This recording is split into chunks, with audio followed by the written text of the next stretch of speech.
आता उपमुख्यमंत्री देवेंद्र फडणवीस प्रचाराच्या मैदानात उतरणार आहेत। रोज फडणवीसांच्या 3 सभांचं आयोजन करण्यात आलंय।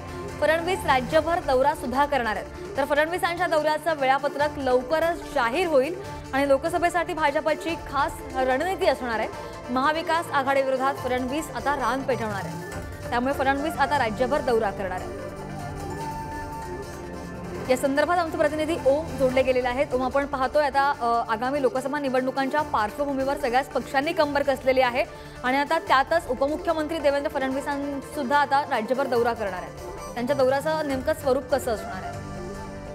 नक्कीच श्रद्धा, जसं तू सांगितलंस की उपमुख्यमंत्री देवेंद्र फडणवीस हे राम मंदिर कार्यक्रमाच्या नंतर, राम मंदिराच्या एकंदर सगळ्या प्राणप्रतिष्ठा सोहळ्याच्या नंतर फेब्रुवारीच्या पहिल्या आठवड्यापासून राज्यभरात दौरा सुरू करतील अशी माहिती आहे। राज्यभरात त्यांच्या मॅरेथॉन सभा होतील।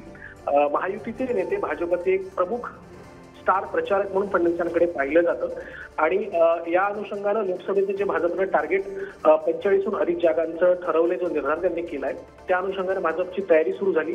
त्याच तयारीचा भाग म्हणून फडणवीसांच्या या आगामी दौऱ्याकडे पाहिले जाते आणि त्या अनुषंगाने त्याचं अधिकृतपणे अद्याप तरी कुठलं वेळापत्रक आलेलं नाही। लवकरच लवकर त्याबाबत माहिती देण्यात येईल असं सध्या आपल्याला प्राप्त माहिती आहे।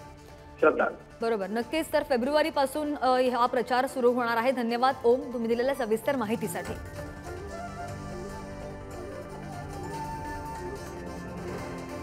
Thank you.